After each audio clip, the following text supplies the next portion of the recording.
નવરાત્રિ મહોત્સવ એટલે આપણે માતાજીનું આરાધના કરવાનો મહોત્સવ, ભક્તિ કરવાનો મહોત્સવ અને ગરબી મંડળમાં રમતી બાળાઓ કે જે સાક્ષાત આપણે માતાજીનું સ્વરૂપ આપણે ગણીએ અને એના દર્શન કરીએ છીએ. તો આજ રોજ ઉપલેટા શહેર તથા તાલુકાની તમામ ગરબી મંડળની બાળાઓને આપણે પ્રસાદ, ભોજન અને પર્સ તથા અલગ અલગ વસ્તુ તથા અર્થદાન દરેક બાળાઓને આપણે આપવામાં આવેલ હતું. તેમની સાથે ઉપલેટા શહેરની તમામ સામાજિક સંસ્થા, તમામ સમાજના આગેવાનો, તમામ સામાજિક મંડળો, દરેક સમાજના દરેક આગેવાનો, રાજકીય સામાજિક આગેવાનોને આપણે આજરોજ બોલાવેલા હતા અને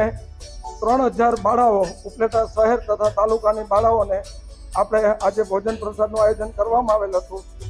આ બધું કાર્ય દેવોના દેવ મહાદેવ તથા મા જગદંબા તથા જીવતા જાગતા દેવ એટલે આપણા માતા પિતા, તેમના આશીર્વાદથી આ બધું કાર્ય અમે કરી શકીએ છીએ અને આજે છેલ્લા 30 વર્ષથી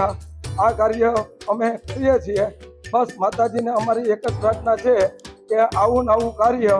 આપ અમો દર વર્ષે કરાવતા રહો અને ગરબીમાં રમતી સાક્ષાત સ્વરૂપમાં જગદંબાના આશીર્વાદ અમારી ઉપર મળતા રહે એવી માતાજીના ચરણોમાં હૃદયથી પ્રાર્થના.